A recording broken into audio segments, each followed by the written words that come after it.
I have a dual oven and the grill keeps cutting out when in use.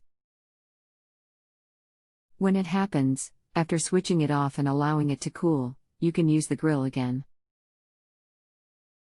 What needs to be replaced?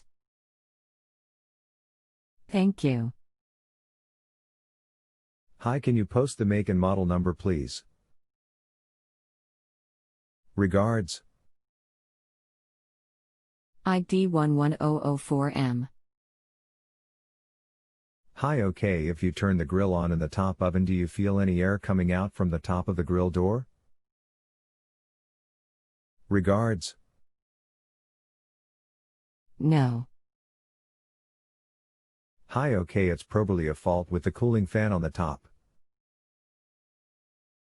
The cooling fan won't be running, so basically it gets too hot on top and the thermal cutouts trip out, and that's why it cuts out. So once cooled it down, this will reset and start to work again. What you need to do is pull the oven out and take the top off, and you will see the cooling fan at the back.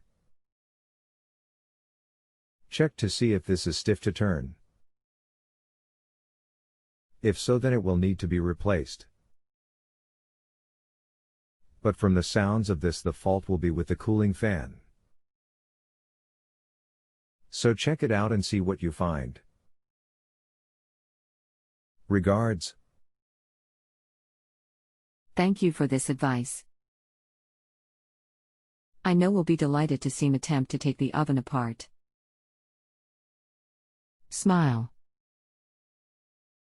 Hi, you're welcome. Hopefully you will be able to sort this. Regards. If you have a home improvement or appliance question and want to chat with an expert, now visit justanswer.com/ythi.